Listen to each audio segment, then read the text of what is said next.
Hola, buenos días o buenas tardes. Me llamo María Victoria Hernández y voy a ser su guía por la ciudad de Ávila. Raimundo de Borgoña, que es como se llamaba este hombre y que era francés, como su supuesto apellido, digo supuesto porque probablemente le llamaban Raimundo de Borgoña porque era de Borgoña, no porque su padre se llamase así. Este hombre llega aquí con gente de toda la España cristiana, pero sobre todo del Bajo Aragón y de Rioja y franceses. Y vienen pues como los del lejano oeste. Las crónicas antiguas hablan de 600 carros. Venían con todo lo que pertenecía a la familia en esos carros. Y se van a ir estableciendo siempre fuera de las ruinas de esa muralla celta y romana, y hago hincapié en esto, porque Ávila nunca ha sido un castillo que haya ido creciendo y desparramándose, siempre ha sido una ciudadela y alrededor de ella los arrabales. Se van a ir situando, como les digo, de acuerdo sobre todo a sus gremios, aunque bien es cierto que esos gremios vienen muchas veces dados por el origen familiar. Los canteros y los que trabajan la piedra y los albañiles se van a situar al norte, que es donde estaban las canteras de piedra. Los agricultores y los hortelanos se van a situar al sur, en la parte donde llega el río, donde todavía viene limpio de la sierra y pueden cultivar con ese agua limpia. Un poco más allá, más hacia el puente Adaja, que ya el agua va recogiendo restos de la ciudad, y aparte de eso se le hacen unas pequeñas obras hidráulicas para aprovechar mejor el caudal del agua, la fuerza del agua. Ahí se van a situar las industrias. Hemos hablado de los canteros, de los labradores, de los industriales. Dentro se van a situar los pocos nobles que llegan, y digo pocos porque serían 5 o 6 nada más principales. El resto viene precisamente con esa golosina.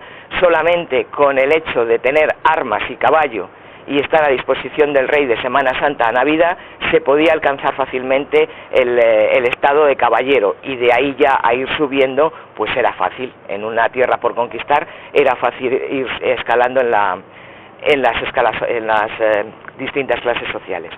Nos quedaría una clase muy típica y muy determinante en Ávila, sería la clase clerical. Si se dan cuenta, y yo siempre hago un chiste malo, me van a perdonar quien no esté de acuerdo conmigo, esta parte es la más llana. Las otras tienen o bien escarpes de piedra a norte y sur, o bien la caída al río. Sin embargo, esta parte es completamente llana, no tiene ningún tipo de barrera geográfica. Bueno, pues en este barrio van a vivir los que su barriguilla no les permite correr a la hora de refugiarse, que era para lo que servía la ciudadela, como núcleo de reunión y de refugio. Dicen las antiguas crónicas que Alfonso VI, en el siglo XI, Alfonso VI era el del Cid, el que tuvo que jurar que no había tenido nada que ver en la muerte de su hermano.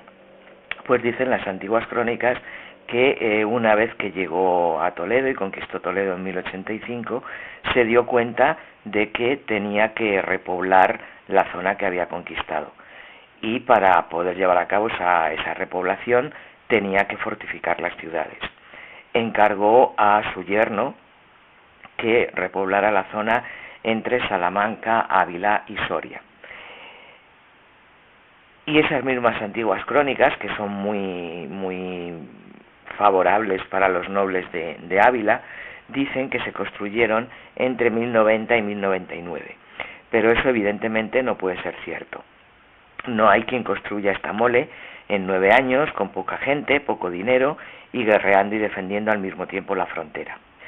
Probablemente durante los primeros años se repararan las antiguas murallas celtas y romanas, para después, sobre los cimientos de estas, ir construyendo la maravilla militar que hoy vemos. En realidad, hoy sabemos que fueron construidas entre 1130 y 1190.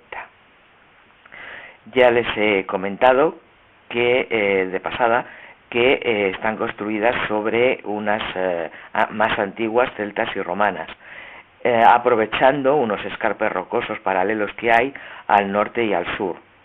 La parte del río estaría naturalmente defendida por la inclinación del terreno, y esta parte en la que ahora mismo nos encontramos sería la más débil y la más lisa, la más frágil. Tienen un perímetro de 2.516 metros, tienen 2.500 almenas, aunque esto es una mera casualidad, no tiene nada que ver el número de almenas con el número de metros, puesto que en aquella época construían en pies.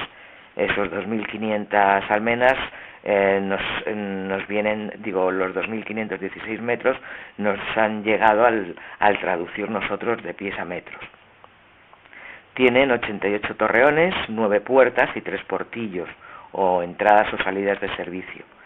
El grosor medio es de unos 3 metros y la altura mínima es de 12 metros.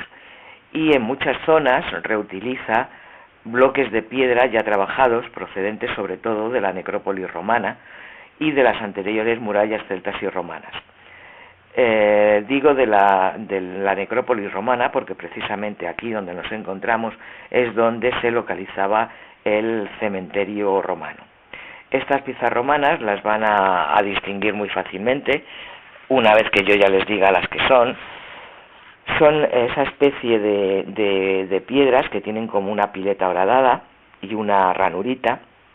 Ahí los romanos ponían las cenizas de sus muertos y lo tapaban con otras que tienen forma como de medio barril, la sección de medio barril. Son lo que se llaman cistas y cupas.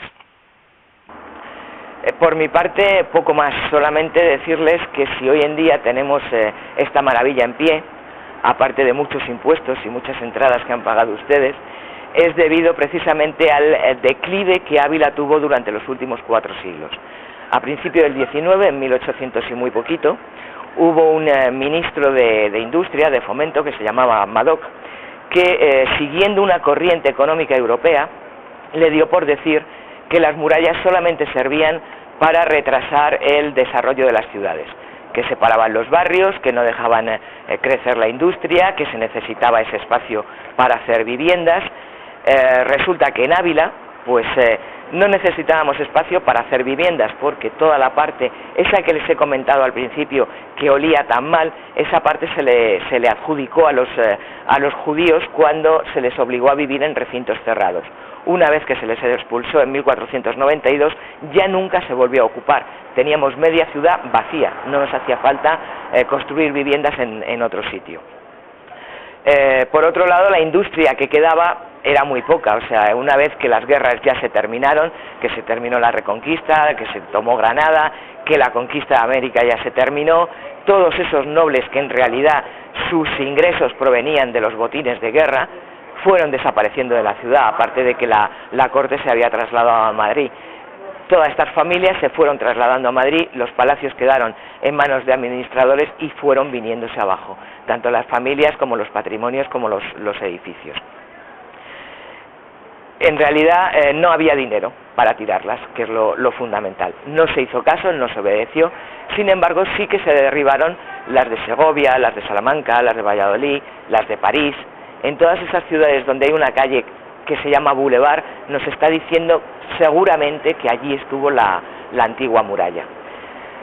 Bueno, quizá también gracias a ese decreto, a que era la única que quedó en pie, en 1834, muy poquito después, empezó a salvarse debido a que fue declarada Monumento Nacional. Y en términos históricos, también poco tiempo después, en 1985, ya todo el conjunto, incluidas las iglesias románicas, fue declarado Patrimonio de la Humanidad. Gracias a eso pensamos que, bueno, que tenemos muralla para otros 8 o 9 siglos más. Bienvenidos a Ávila, y si tienen alguna duda o algo que haya quedado en el aire, pues que se diviertan mucho. Hasta luego.